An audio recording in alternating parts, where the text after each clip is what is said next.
बड़ी खबर आ रही है कि 15 अगस्त की शाम हाँ मीटिंग होने वाली है अलास्का में। हाँ हाँ हाँ और बहुत सारे लोग शायद जानते हो नहीं जानते हो, अलास्का का भी रशिया का हिस्सा था हाँ जो सस्ते में बेच दिया गया था अमेरिका को। हाँ तो ये भी हुआ है दुनिया में। हाँ हाँ।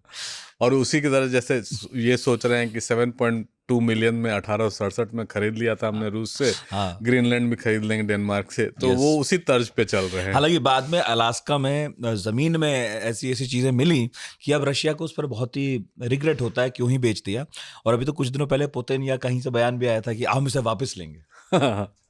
तो लेकिन ये अच्छी बात है कि बातचीत होने जा रही है, शायद ट्रंप और पुतिन मिलने वाले हैं और पुतिन कोई बहाना ना मार पाए इसलिए उन्होंने कह दिया अलास्का में मिलेंगे, आपके घर के पास से आ जाओ आप। तो इस मीटिंग में क्या कुछ ऐसा वाकई होने वाला है कि यूक्रेन में झगड़ा खत्म हो जाएगा?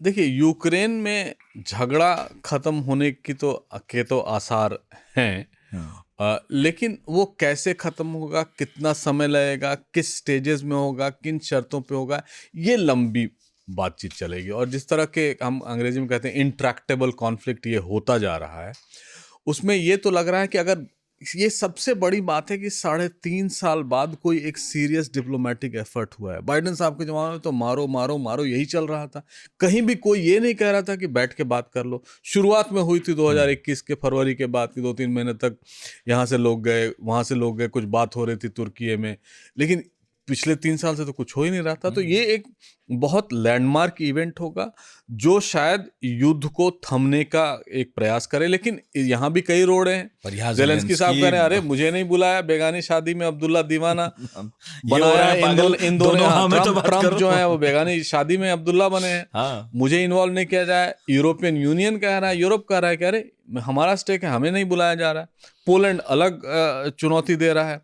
तो इसमें भी कॉम्प्लेक्सिटी है। और ज़ेलेंस्की ने तो कहा कि पहले तो हमें टेरिटरी वापस करो जो हमारा लिया है, हमारे संविधान में वो प्रोविजन ही नहीं कि हम तुमको टेरिटरी दे दें।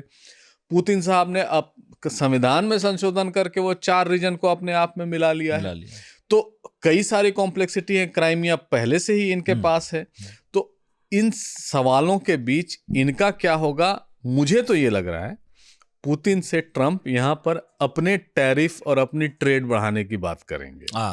इनकी अंडरस्टैंडिंग हुआ कि जो रेयर अर्थ या जो रेयर अर्थ मैग्नेट्स हैं, रेयर मैग्नेट चीज़ें हैं जो ईवीज में यूज़ हो सकती हैं, उन सारी चीज़ों पर बात होगी। इनके आपसी संबंध स्थापित होंगे, तो उससे कम से कम हिंदुस्तान को थोड़ी राहत मिलेगी, क्योंकि इनके चक्कर में हमारे टैरिफ बढ़ गए। हाँ, हालांकि ट्रंप साहब ने तो कहा है कि आई एम नॉट श्योर कि क्या होगा इसके बाद।